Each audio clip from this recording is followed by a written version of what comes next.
merci. Simplement, évidemment, faire part de la situation, votre situation, évidemment, pour le centre de partage Roannais, je comprends votre mécontentement.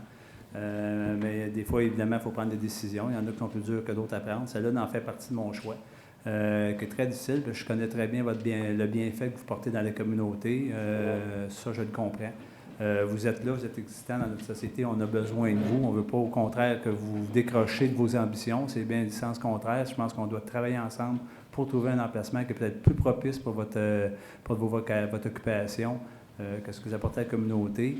Moi, c'est le même que je le vois. La décision qui a été prise de refuser votre proposition, évidemment, c'est complètement à part suite à vos bienfaits que vous apportez à la communauté. C'est la décision c'est la façon que moi je l'ai tranchée.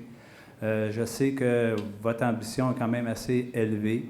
C'est une grande superficie de bâtiment que vous avez eu l'intention d'acquérir. Cependant, avec un bâtiment d'acquisition comme ça, avec un 34 000 pieds carrés, ça prend énormément d'argent et de fonds de roulement pour maintenir un bâtiment. Vous l'avez dit tantôt, c'est un bâtiment qui a 70 ans, qui va demander dans 10-20 ans des réparations possiblement majeures.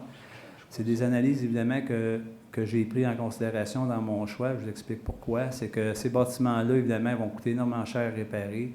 Est-ce qu'un organisme communautaire peut arriver à assumer, à avoir un fonds de roulement intéressant pour réparer un bâtiment qui va devenir peut-être centenaire?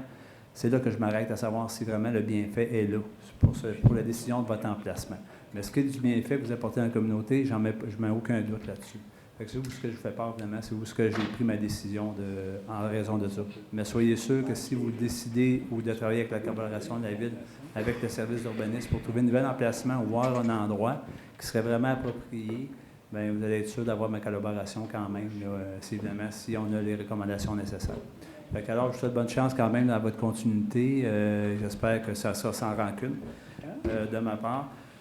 Ça va pour ce point-là. Un autre point que je voulais discuter, évidemment, la mise à jour de la situation d'urbanisation du boulevard Saint-Luc. Il y a des réparations qui sont en cours actuellement. Je veux juste faire une mise au point de la situation. Ce n'est pas des travaux qui sont effectués par la Ville de Saint-Jean, c'est effectué par le ministère du Transport. C'est simplement de la récupération, ils refont le travail qui a été effectué lors de l'urbanisation.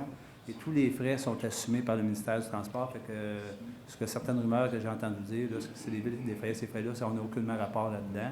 Et si tout va bien, les travaux devraient se terminer pour vendredi. Le pire est passé parce qu'on a vécu l'accès de la prairie vers Saint-Luc, si on veut, donnait beaucoup d'achalandage et un bouchon de circulation assez important. D'ici demain, ça devrait être réglé. Fait qu'on va revenir à bloquer une rue du sens Saint-Jean-la-Prairie vers l'ouest. Fait que ça devrait possiblement calmer la circulation. Alors, c'est tout. Je n'ai pas d'autres propos ce soir. Merci et bonne soirée.